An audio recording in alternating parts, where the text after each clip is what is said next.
Hi friends, welcome to kitchen angel. இன்றைக்கி நம்ம வீட்டிலையே சிம்பிளாக சிக்கன் சவர்மா எப்படி செய்யலான்னு தான் பார்க்க போகிறோம். வாங்க ஃப்ரெண்ட்ஸ், வீடியோக்குள்ளே போகலாம். இப்போ ரொட்டி ரெடி பண்ணிடலாம். அதுக்கு 1 கப் கோதுமை மாவு, 200 கிராம் கோதுமை மாவின் எடுத்துருக்கேன். இதில் 1 ஸ்பூன் ஆயில் சேர்த்துங்க. தேவையான அளவு உப்பு சேர்த்துக்கலாம். மாவு நல்லா மிக்ஸ் பண்ணிக்கலாம். தண்ணி கொஞ்சம் கொஞ்சமாக சேர்த்து மாவை நல்லா சப்பாத்தி பதத்துக்கு நல்லா பசைஞ்சு எடுத்துங்க. மாவு நல்லா அரை மணி நேரம் புளிக்கணும். இப்போ தட்டை போட்டு மூடி வச்சிடலாம் மாவை. ஓப்பன் பண்ணி பார்க்கலாம். மாவு நல்லா புளிச்சு வந்திருக்கு. இப்போ மாவை சப்பாத்தி கல்லில் வச்சு தேய்ச்சி எடுத்துக்கலாம். ரொம்ப திக்காகவும் இல்லாமல் லேசாகவும் இல்லாமல் நடுத்தரமாக நம்ம தேய்ச்சி எடுத்துக்கலாம். எனக்கு 5லேருந்து 6 ரொட்டி வந்துச்சு பார்த்தீங்கன்னா 200 கிராம் மைதா மாவில். அடுப்பான் பண்ணிக்கலாம். அடுப்பான் பண்ணி தவா ஹீட் பண்ணிக்கலாம். தவா ஹீட் ஆகிடுச்சு. இப்போ ரொட்டியை நம்ம இதில் போட்டு எடுத்துடலாம். இந்த சைடும் திருப்பி போட்டு எடுத்துக்கலாம். கொஞ்சம் கூட ஆயில் சேர்க்க தேவையில்லை, ஏன்னா நம்ம மாவு பிசையும் போதே 2 ஸ்பூன் ஆயில் சேர்த்தோம். மாவு நல்லா இப்போ உப்பி வரும் பார்த்தீங்கன்னா.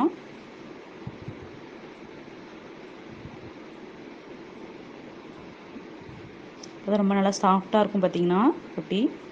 இப்போ ரொட்டி ரெடி ஆகிடுச்சு. ஒரு பிளேட்டுக்கு மாற்றிக்கலாம். நான் சிக்கன் 1/4 கிலோ எடுத்திருக்கேன். போன்லெஸ் சிக்கன் எடுத்திருக்கேன். இதில் 2 ஸ்பூன் தயிர் சேர்த்துக்கலாம். 1 ஸ்பூன் இஞ்சி பூண்டு பேஸ்ட், அரை ஸ்பூன் மஞ்சள் தூள், 1 ஸ்பூன் சிக்கன் மசாலா, 1 ஸ்பூன் தனியால் தூள், 1 spoon tandoori chicken masala, 1 spoon தனி மிளகாய் தூள், 2 ஸ்பூன் சோயா சாஸ் சேர்த்து நல்லா மிக்ஸ் பண்ணிக்கலாம்.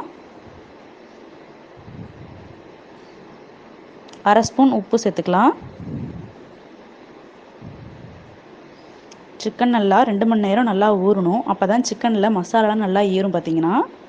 இது அப்படியே இருக்கட்டும். நல்லா சிக்கன் 2 மணி நேரம் ஊறி வந்ததுக்கப்புறம் சீக்கிரமாக நல்லா சாஃப்டாக வெந்துடும் பார்த்தீங்கன்னா. இப்போ எண்ணெய் சட்டியில் கொஞ்சம் ஆயில் சேர்த்துக்கலாம்.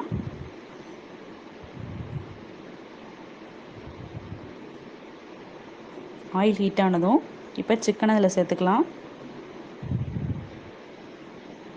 நான் இன்றைக்கி எண்ணெய் சட்டியிலே சிக்கனை சேர்த்து நல்லா வறுத்து எடுத்துக்கிறேன். நீங்கள் வேணால் தவாவில் கூட ஃப்ரை பண்ணி எடுத்துக்கலாம். பார்த்தீங்கன்னா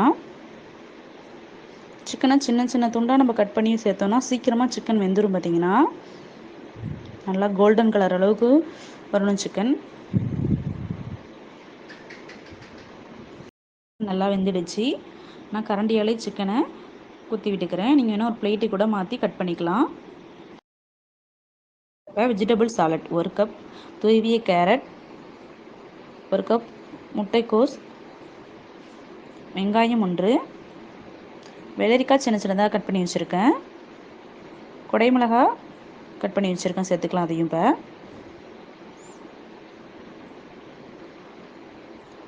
அரை ஸ்பூன் பிளாக் சால்ட் சேர்த்துங்க. இது டிபார்ட்மெண்ட் ஸ்டோர்லேயே கிடைக்குது. 1 ஸ்பூன் லெமன் ஜூஸ் சேர்த்துக்கலாம். அரை ஸ்பூன் சாட் மசாலா சேர்த்துக்கலாம். இப்போ சேர்த்து மிக்ஸ் பண்ணிக்கலாம்.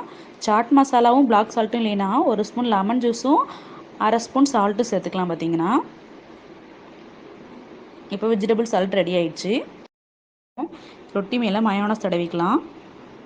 ஏற்கனவே எக் மயோனஸ், எக்லெஸ் மயோனஸ் ஏற்கனவே வீடியோ அப்லோட் பண்ணியிருக்கேன். கீழே டிஸ்கிரிப்ஷன் பாக்ஸில் லிங்க் தரேன், நீங்கள் போய் பாருங்கள். மயோனஸ் தடவினதுக்கப்புறம் இப்போ தக்காளி கட் பண்ணி வச்சுருக்கேன், அதை லேசாக மேலே வச்சுக்கலாம்.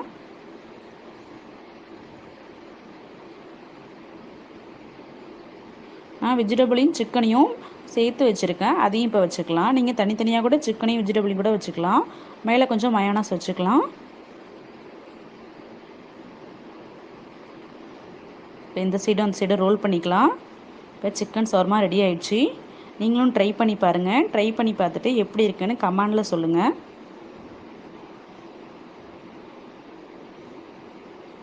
இந்த வீடியோ பிடிச்சிருந்தா லைக் அண்ட் ஷேர் பண்ணுங்கள். நம்ம சேனலை சப்ஸ்கிரைப் பண்ணாதீங்க, சப்ஸ்கிரைப் பண்ணிங்க. பக்கத்தில் இருக்க பெல் ஐக்கானை கிளிக் பண்ணுங்கள். நம்ம சேனலுக்கு எப்போதும் சப்போர்ட் பண்ணுங்கள். தேங்க்ஸ் ஃபார் வாட்சிங்.